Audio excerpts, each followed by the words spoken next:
நாடுகளுடைய கூட்டணியில் இருந்தும் ஒபெக் பிளஸ் நாடுகளுடைய கூட்டணியில் இருந்தும் ஐக்கிய அரபு அமீரகம் UAE துபாய் உள்ளிட்ட ஷார்ஜா உள்ளிட்ட 7 பிராந்தியங்களை ஒருங்கிணைத்த ஒரு நாடாக செயல்படக்கூடிய ஐக்கிய அரபு அமீரகம் எதிர்வருகிற மே மாதம் 1ஆம் தேதியில் இருந்து தாங்கள் வெளியேறுவதாக திடீரென அறிவித்திருக்கிறார்கள். அமெரிக்க அதிபர் டொனால்ட் ட்ரம்ப் என்ன பண்றாருன்னு கேட்டா, எங்களுக்கு நாங்கள் நடத்தின இந்த யுத்தத்தில் ரொம்ப இழப்பு ஏற்பட்டிருக்கிறது, நஷ்டப்பட்டிருக்கிறோம், இந்த நஷ்டங்களை எல்லாம் அரபு நாடுகள் தான் எங்களுக்கு தரணும் அப்படின்னு வேற சொல்றாரு.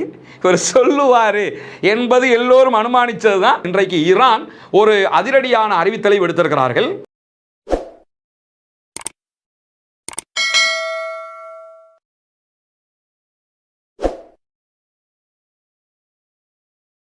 அன்புக்கினிய சகோதர சகோதரிகளே, நம் அனைவர் மீதும் ஏக இறைவனுடைய அமைதியும் கருணையும் உண்டாகட்டுமாக என்கிற உயரிய பிரார்த்தனைகளோடு பாலஸ்தீனம் மீதான இஸ்ரேலிய ஆக்கிரமிப்பு இராணுவத்தினுடைய 2 ஆண்டுகால யுத்தம் ஒரு யுத்த நிறுத்தமாக மாற்றப்பட்டு இன்றோடு சரியாக 200 நாட்களை நாம் தாண்டி கொண்டிருக்கக்கூடிய இந்த சூழலையும் காசா மீதான இஸ்ரேலிய ஆக்கிரமிப்பு இராணுவத்தினுடைய யுத்த நிறுத்தத்தை மீறிய தாக்குதல்கள் நிற்காமல் தொடர்ந்து கொண்டே இருக்கிறது. உலகில் இருக்கக்கூடிய எந்த நாடுகளும் அதை பற்றி கேட்பதற்கு கூட தயாரில்லாத ஒரு நிலையும் தொடரக்கூடிய இந்த காலகட்டத்தில் ஈரானுக்கு எதிரான அமெரிக்க இஸ்ரேலிய ஆக்கிரமிப்பு இராணுவங்களுடைய மிக கொடுமையான 40 நாள் தாக்குதல்களுக்கு பிறகு ஒரு யுத்த நிறுத்தம் ஏற்பட்டிருக்கிறது.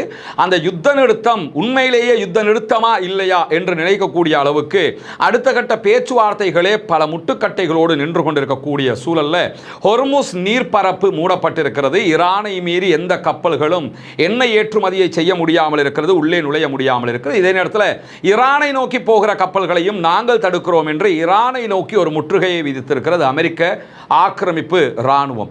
இப்படியான ஒரு சூழல்ல ஐரோப்பிய நாடுகளுக்கு மத்தியிலே ஈரான் மீதான வெறுப்பை விட மிக அதிகமான வெறுப்பு நிலைப்பாடு அமெரிக்க ஜனாதிபதி மீது தோன்றி இருக்கிறது என்கிற செய்திகள் வெளியாகி கொண்டிருக்கிறது.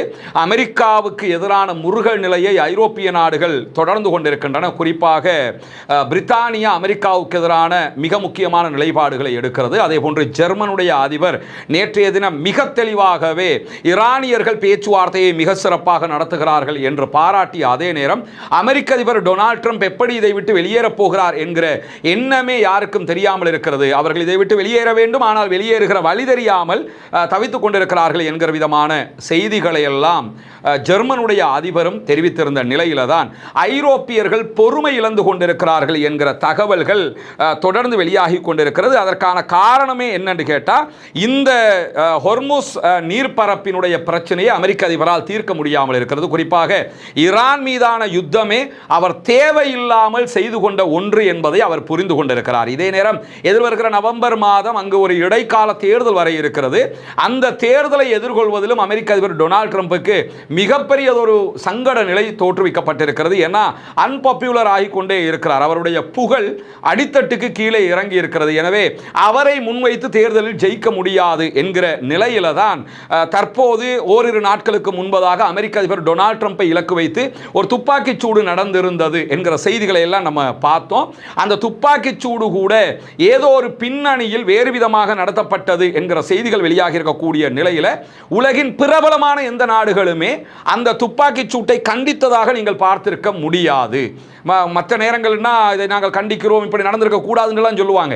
ஆனால் இதை அப்படி கண்டிச்ச மாதிரி நீங்கள் பார்க்க முடியாது. அதுக்கான காரணம் என்னன்னா, அந்த நாடுகளே இது ஒரு நடிப்பாக திட்டமிட்ட செயல்பாடாக இருக்கிறது என்கிற விதமாக நம்ப தலைப்பட்டிருக்கிறார்கள். காரணம் என்னன்னா, தன்னுடைய அன்பாப்புலரிட்டியை திரும்ப உயர்த்தி கொள்வதற்காக, தான் பாப்புலர் ஆகி கொள்வதற்காக, தன்னுடைய பாப்புலாரிட்டி அதிகப்படுத்தப்பட வேண்டும் என்பதற்காக அமெரிக்க அதிபர் டொனால்ட் ட்ரம்ப் அவருடைய சகாக்களோடு இணைந்து செய்த ஒரு காரியமாக இது இருக்கலாம் என்கிற பார்வையும் இருக்கிறது. ஏன்னா எப்போ பாரு அவரை நோக்கி சுடுவாங்க, காதில் அப்படி உரசிட்டு போயிடும், இல்லைன்னு சொல்லி சொன்னால் அவரையே சுட மாட்டாங்க, எங்கேயாவது நடந்துகிட்டு இருக்கும், 2 பேர் அரெஸ்ட் பண்ணுவாங்க, அந்த கதை அப்படி அடித்தட்டுக்கு போயிடும். அந்த மாதிரி ஒரு கதையாக மாறி இருக்கிறது. இதுக்கெல்லாம் காரணம் என்னன்னு கேட்டால், அவரால் இந்த ஈரானுடைய வார்ல இருந்து மீண்டு வர முடியாமல் இருக்கிறது. அடுத்து இன்னொரு யுத்தத்தை நோக்கி போகவும் முடியாமல் இருக்கிறது. கரெக்டாக கொண்டு சிக்க வச்சுட்டாங்க ஜியோனிஸ்டுகள், யூதர்கள் என்பது அவருக்கு தற்போது உணர தலைப்பட்டிருக்கிறார் என்கிற விவகாரம் தான் தற்போது இந்த நிலைமையை தோற்றுவித்திருக்கிறது என்பதை நம்ம புரிந்து கொள்ளுகிற அதே நேரத்தில் இன்றைக்கு வெளியாகி இருக்கக்கூடிய ஒரு பரபரப்பான முக்கியமான செய்தி என்னன்னு கேட்டால், ஒபெக் நாடுகளுடைய கூட்டணியில் இருந்தும் ஒபெக் பிளஸ் நாடுகளுடைய கூட்டணியில் இருந்தும் ஐக்கிய அரபு அமீரகம் UAE துபாய் உள்ளிட்ட சார்ஜா உள்ளிட்ட 7 பிராந்தியங்களை ஒருங்கிணைத்த ஒரு நாடாக செயல்படக்கூடிய ஐக்கிய அரபு அமீரகம் எதிர்வருகிற மே மாதம் 1ஆம் தேதியில் இருந்து தாங்கள் வெளியேறுவதாக திடீரென அறிவித்திருக்கிறார்கள். ஒபெக் நாடுகளுடைய கூட்டணி சார்பான ஒரு முக்கியமான கூட்டம் ஜித்தாவில் நடைபெற்ற நிலையில் அந்த கூட்டத்தில் தான் இந்த முடிவை இன்றைக்கு திடீரென UAE அறிவித்திருக்கிறது என்கிற செய்திகள் வெளியாகி இருக்கிறது. அதற்கான மிக முக்கியமான காரணங்கள் பலவும் இருக்கிறது. குறிப்பாக ஹொர்முஸ் ஜலசந்தியில் பிசினஸ் பண்ண முடியாமல் இருக்குது, எந்த ஒரு கப்பலும் நகர முடியாமல் இருக்கிறது. ஈரானுக்கு எதிரான முற்றுகையை அமெரிக்கா விதித்திருந்தாலும் அரபு நாடுகள் குறிப்பாக ஒபெக் கண்ட்ரீஸ் அதுபோல இந்த மிடில் ஈஸ்ட்ல இருக்கக்கூடிய கல்ஃப் கண்ட்ரீஸுக்கு கப்பல்களை நகர்த்தவே முடியாமல் இருக்கிறது. நகர்த்தினால் ஈரான் அட்டாக் பண்ணுவாங்க என்கிற ஒரு சூழல் இருக்கக்கூடிய காரணத்தினால இந்த பகுதி பிசினஸே ஸ்தம்பிச்சு நிற்கிறது. உலகின் 5இல் 1 பகுதி கச்சா எண்ணெய் பிசினஸே இந்த பகுதிகளில் தான் நடக்கிறது என்பது நமக்கெல்லாம் தெரியும். இப்படியான ஒரு சூழல் இருக்கக்கூடிய நேரத்தில் அமெரிக்க அதிபர் டொனால்ட் ட்ரம்ப் என்ன பண்றாருன்னு கேட்டா, எங்களுக்கு நாங்கள் நடத்தின இந்த யுத்தத்தில் ரொம்ப இழப்பு ஏற்பட்டிருக்கிறது, நஷ்டப்பட்டிருக்கிறோம், இந்த நஷ்டங்களை எல்லாம் அரபு நாடுகள் தான் எங்களுக்கு தரணும் அப்படின்னு வேற சொல்றாரு. இவர் சொல்லுவாரு என்பது எல்லோரும் அனுமானிச்சது தான். தெளிவாக இருந்தாலும் சொல்லிட்டாப்ல, இந்த அரபு நாடுகள் தான் எங்களுக்கு செலவை தரணும். அண்டா இப்போ நிலைமை என்ன, அரபு நாடுகளில் நிலைமை என்னன்னு கேட்டால், நீ என்ன பாதுகாப்புன்னு தான் உன்னை கொண்டாந்து வச்சோம், உன்னை கொண்டாந்து வச்சதுக்கே தான் அடித்தான் ஈரான்காரன் எங்களுக்கு. அதாவது அரபு நாடுகளுக்கு அடிக்கலையே, எப்படி அடிக்கிறான்னு கேட்டால், நீ ஏன் இவனை வச்சுக்கிட்டு இருக்கிற, இவனை வெளியே அனுப்பு என்று சொல்லி தான் அடித்தான். எனவே நீ வந்ததுனால தான் எங்கள் நாட்டில் இருந்த உண்மையிலேயே அட்டாக் பண்ணாங்க. அப்போ எல்லாத்துக்கும் காரணம் நீ. ஆனால் இப்போ அமெரிக்காக்காரன் என்ன சொல்கிறான்னு கேட்டால், ஆமாம் உங்களை பாதுகாக்கத்தானே நாங்கள் வந்தோம், அதனால தான் எங்களுக்கு அடி விழுந்துச்சு, எங்களுக்கு எவ்வளோ நஷ்டம் வந்திருக்குது, இதற்கெல்லாம் பணத்தை நீங்கள் தான் தரணும் என்று சொல்லி அரபு நாடுகளிடத்தில் வசூல் பண்ணுவதற்கு தயாராகிவிட்டார் அமெரிக்க அதிபர் டொனால்ட் ட்ரம்ப். இதை தாண்டி அவர் என்ன சொல்கிறாருன்னு கேட்டால், இந்த ஒப்பெக்கை ஒட்டைக்கிற ஒரு வேலையை அவரும் ஜியோனிஸ்டுகளும் இணைந்து தான் பண்ணுகிறார்கள் என்பது வெளிப்படையானது. இன்றைக்கு UAE நாங்கள் ஒப்பெக்ல இருந்து வெளியே போறோம் என்று சொல்லி இருக்கிறாங்க.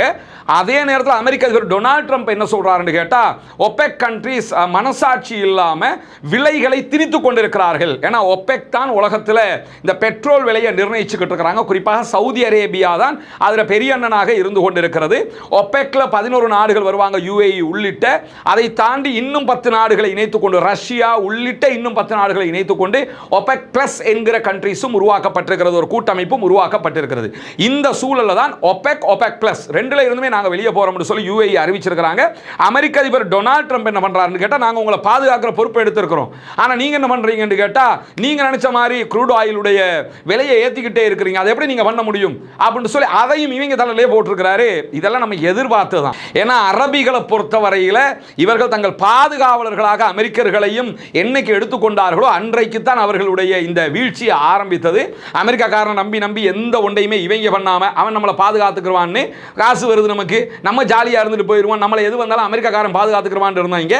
இப்ப வந்து கம்ப கொடுத்து அடி வாங்கின கதையாக அவனை பாதுகாப்புக்கு வைத்துக் கொண்டு அடி வாங்கி கொண்டார்கள். தங்களுடைய பலவீனம் என்னங்கிறதை எல்லோருமே தெரிந்து கொண்டார்கள். அதையெல்லாம் அடிப்படையாக கொண்டுதான் இப்பொழுது என்ன பண்றாங்கன்னு கேட்டா, UAE இந்த முடிவை எடுத்திருக்கிறது, ஒப்பெக்ல இருந்து வெளியேறுவதாக. இதற்கு அவர்கள் அந்த ஏற்றுக்கொள்ளும் விதமாக எந்த காரணங்களையும் சொல்லல. ஆனா யதார்த்தம் என்னன்னு கேட்டா, UAE வெளியேற்றம் என்பதை அமெரிக்க இஸ்ரேலுடைய தூண்டுதலால் நடைபெறக்கூடிய ஒன்று. ஒப்பெக்க பலவீனப்படுத்தணும், குறிப்பாக இந்த கண்ட்ரீஸை வந்து பலவீனப்படுத்தணும் என்பதற்காகவே செய்யப்படுகிறது. ஆல்ரெடி முழுவதுமாக UAE இஸ்ரேலை தனிநாடாக அங்கீகரித்து அவர்களோடு பெரிய நெருக்கத்தை பாராட்டக்கூடிய ஒரு நாடாக இருக்கிறது.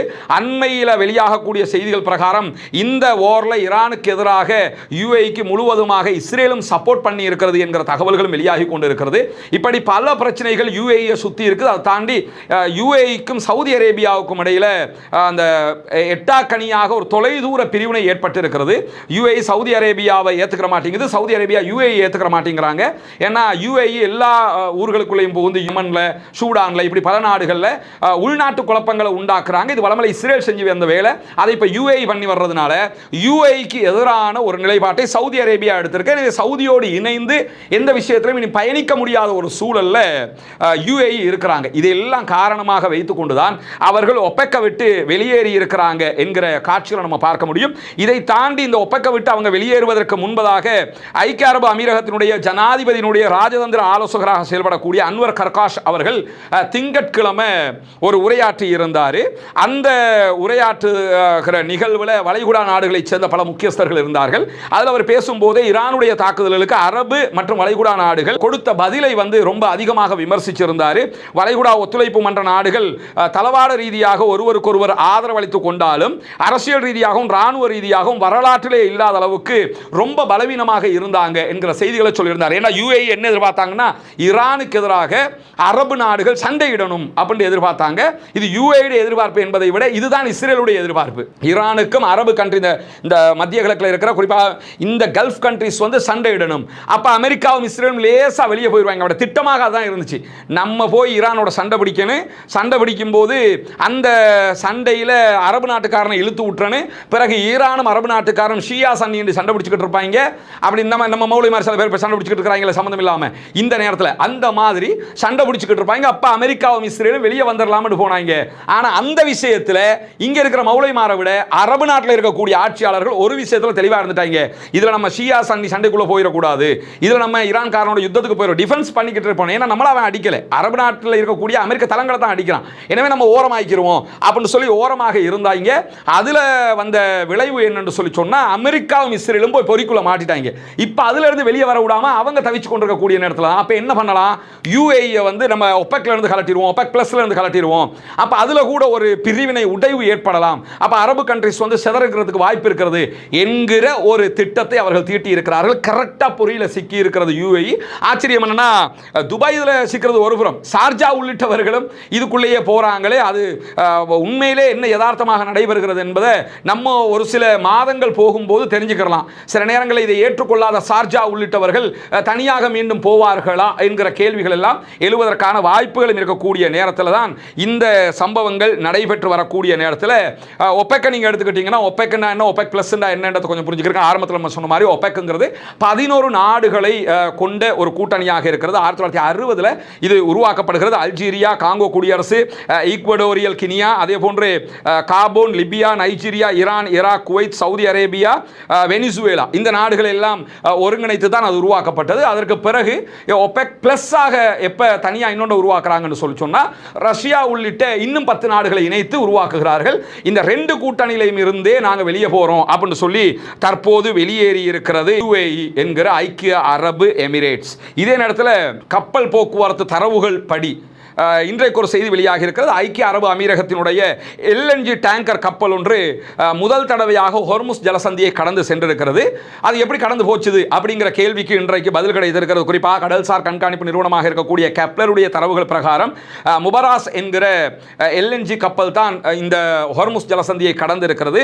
மார்ச் 2ஆம் தேதி அன்று ஐக்கிய அரபு அமீரகத்தில் இருக்கக்கூடிய தாஸ் என்கிற ஒரு தீவு, அந்த தீவுல 4.7 மில்லியன் கன அடி அளவுக்கு LNG இவங்க அப் பண்ணி வச்சிருந்தாங்க, அப்லோட் பண்ணி வச்சிருந்தாங்க, ஏற்றி வச்சிருந்தாங்க என்கிற தரவுகள் மார்ச் 2ஆம் தேதி இது காட்டி இருக்குது.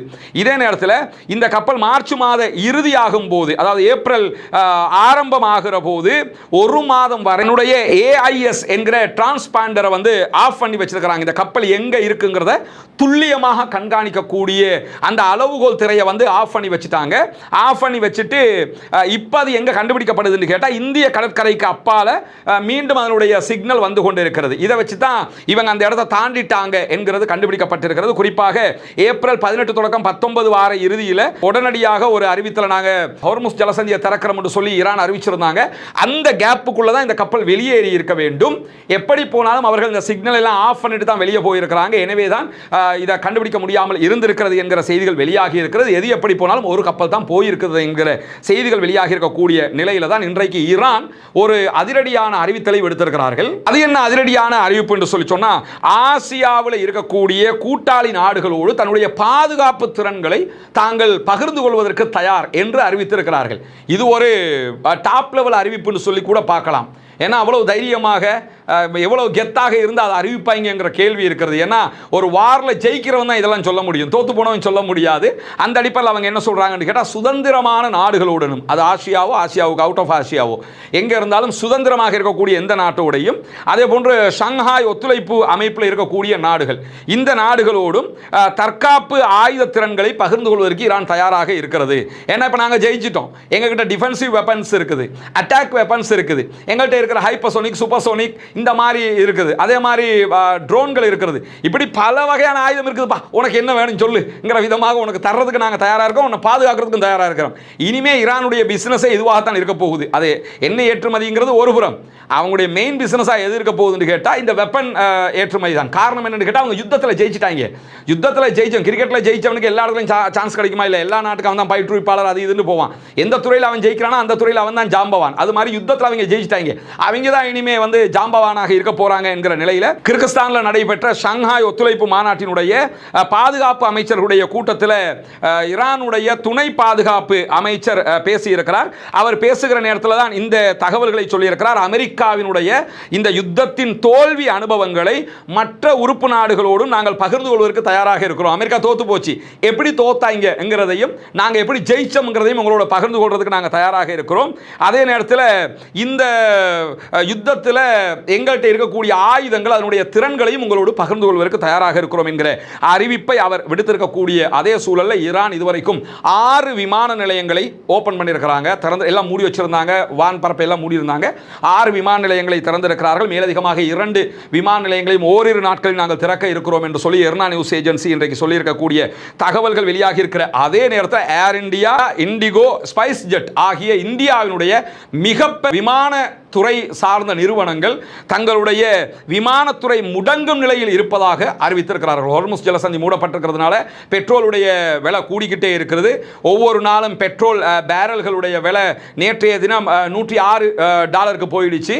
இப்படியே உயர்ந்து கொண்டிருக்கிறதுனால எங்களுக்கு விமான பயணத்தை தொடர முடியாத நிலை இருக்கிறது என்று சொல்லி இந்த ஏர் இந்தியா, இண்டிகோ, ஸ்பைஸ் ஜெட் ஆகிய 3 நிறுவனங்களும் இன்றைக்கு அறிவித்திருக்கக்கூடிய செய்திகளை இந்தியா அறிவிச்சிருக்கிறார். அதே நேரத்தில் இந்தியாவினுடைய விமான போக்குவரத்து சந்தையில் 95% பங்குகளை இந்த 3 நிறுவனங்களும் தான் கொண்டிருக்கிறாங்க. ஏர் இந்தியா இருக்கிறாங்க, இண்டிகோ இருக்கிறாங்க, ஸ்பைஸ் ஜெட் இருக்கிறாங்க.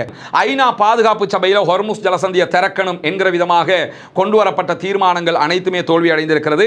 குறிப்பாக ஹோர்முஸ் ஜலசந்தியில் 3000க்கும் மேற்பட்ட கப்பல்கள் நின்று கொண்டிருக்கிறது. அதில் 20,000க்கும் மேற்பட்ட தொழிலாளர்கள் காத்து கிடக்கிறார்கள், சிக்கலிலே மாட்டிக்கொண்டிருக்கிறார்கள். அவர்களை வெளியெடுப்பதற்கான ஹோர்முஸ் ஜலசந்தி திறக்கப்பட்டால் தான் இதுவெல்லாம் நடக்கும். இதை பற்றி ஐநா சபையில் பல பேச்சுவார்த்தைகள் நடைபெற்றாலும் அது எதுவுமே வெற்றி அளிக்கவில்லை என்கிற செய்திகள் வெளியாகி இருக்கிறது. இதற்கு முன்பதாக ஹோர்முஸ் ஜலசந்தி திறக்கப்பட வேண்டும் என்கிற ஒரு தீர்மானம் பஹ்ரைன், அமெரிக்காவால் கொண்டு வரப்பட்ட நேரத்தில் சீனாவும் ரஷ்யாவும் வீட்டோ பயன்படுத்தி அந்த தீர்மானத்தை ரத்து செய்திருந்த அதே நேரத்தில் ஈரான் மீதான இஸ்ரேல், அமெரிக்காவினுடைய தூண்டுதல் இன்றிய தன்னிச்சையான இந்த தாக்குதல்கள் தான் இந்த பிரச்சனைக்கு காரணம் என்று சொல்லி ரஷ்யா மிக தெளிவாக தன்னுடைய குற்றச்சாட்டையும் முன்வைத்திருக்கக்கூடிய சூழலில் ஈரானுடைய கொடியோடு பயணித்த எம்டி ஸ்ட்ரீம் என்கிற ஒரு கப்பலை தாங்கள் தடுத்து நிறுத்தி இருப்பதாக அமெரிக்காவுடைய சென்ட்காம் வெளியிட்டிருக்கக்கூடிய அறிவிப்பில் நம்ம பார்க்க முடியும். இதுதான் ஈரானுடைய அந்த எண்ணெய் டேங்கர் கப்பல். இந்த கப்பலை அமெரிக்காவுடைய இந்த கப்பல் தடுத்து நிறுத்தி இருக்கிறது என்கிற செய்திகள் வெளியாகி இருக்கிறது. குறிப்பாக அமெரிக்காவுடைய மத்திய கட்டளை சென்ட்காம் வெளியிட்டிருக்கக்கூடிய அறிவிப்பில் மெரைன் டிராஃபிக்கினுடைய தகவல் பிரகாரமும் இந்த புகைப்படத்தோடு தான் அவங்க அந்த செய்தியை வெளியிட்டிருக்கிறாங்க. இந்த செய்தி பிரகாரம் 13 நாட்களுக்கு முன்பதாக தென்கிழக்கு ஆசியாவினுடைய மலாக்கா ஜலசந்தியில் இந்த கப்பல் காணப்பட்டிருக்கிறது. தற்போது ஈரானுக்கு உள்ள நுழைவதற்கு தயாரான நிலையில தான் இந்த கப்பலை நாங்கள் தடுத்து நிறுத்தி இருக்கிறோம் என்று சொல்லி தன்னுடைய ஏவுகணை தகர்ப்பு கப்பலாக இருக்கக்கூடிய USS ரஃபேல் மூலமாகத்தான் இந்த கப்பல் USS ரஃபேல் இதன் மூலமாகத்தான் தடுத்திருக்கிறோம் என்று சொல்கிறார்கள். ஆனால் இந்த கப்பல் கைப்பற்றப்படவில்லை என்பதையும் புரிந்து கொள்ளுங்க. தடுக்கப்பட்டிருக்கிறது, உள்ள நகர விடாமல் நிறுத்தி வச்சிருக்கிறாங்களே தவிர இந்த கப்பல் அவங்க கைப்பற்றல என்பதை நம்ம புரிந்து கொள்ளுகிற அதே நேரத்தில் ஈரான் தனிமைப்படுத்தப்படவில்லை, ஈரான் சுயமாக சுதந்திரமாக எல்லா பகுதிகளிலும் செயல்படுகிறது என்பதை வெளி உலகத்திற்கு காட்டும் விதமாக ஈரானுடைய ஃபாரின் மினிஸ்டர் அப்பாஸ் அராக்சி அவர்கள் பாகிஸ்தான் போனார், ஓமான் போனார், பிறகு ரஷ்யாவுக்கு போனார். ரஷ்யாவினுடைய பேச்சுவார்த்தைகளில் விளாடிமிர் புட்டினோடு மிக முக்கியமான பல பிரச்சனைகள் பேசப்பட்டதாக சொல்லப்படுகிறது. குறிப்பாக ஈரானுக்கு தேவையான பொருட்களை தரை வழியாக எப்படி மேலதிகமாக எடுத்துக்கொள்வது, கடல் பகுதி மூடப்பட்டாலும் சந்தைக்கு தேவையானவற்றை எப்படி பெற்றுக்கொள்வது என்பது தொடர்பாக பேச்சுவார்த்தை நடத்தப்பட்டிருக்கிறது. இரண்டாவதாக ஈரானுடைய ட்ரோன் தொழில்நுட்பத்தினுடைய அடுத்த கட்ட விவகாரங்கள் தொடர்பாகவும் பேச்சுவார்த்தை நடத்தப்பட்டிருக்கிறது என்கிற செய்திகளும் இன்றைக்கு வெளியாகி இருக்கிறது. பொறுத்திருந்து பார்ப்போம் என்னவெல்லாம் நடக்கிறது என்பதை. ஆக்கிரமிப்புகள் ஓய வேண்டும், ஆக்கிரமிப்பாளர்கள் ஓய வேண்டும், மத்திய கிழக்கு மீதான அமெரிக்க இஸ்ரேலிய தாக்குதல்கள் நிறுத்தப்பட வேண்டும். குறிப்பாக அப்பாவி காசா மக்கள் மீதான தாக்குதல்கள், லெபனான் அப்பாவிகள் மீதான தாக்குதல்கள், ஈரான் அப்பாவிகள் மீதான தாக்குதல்கள் நிறுத்தப்பட்டு ஆக்கிரமிப்புகள் ஓய வேண்டும். மத்திய கிழக்கு முழு பூ உலகம் அமைதிக்கு திரும்ப வேண்டும் என்கிற பிரார்த்தனைகளோடு ஆக்கிரமிப்பாளர்களுக்கு எதிராக தொடர்ந்தும் ஜனநாயக ரீதியாக குரல் எழுப்புவோம். அகவாக தவானா அல்ஹம்துலில்லாஹி ரப்பில் ஆலமீன்.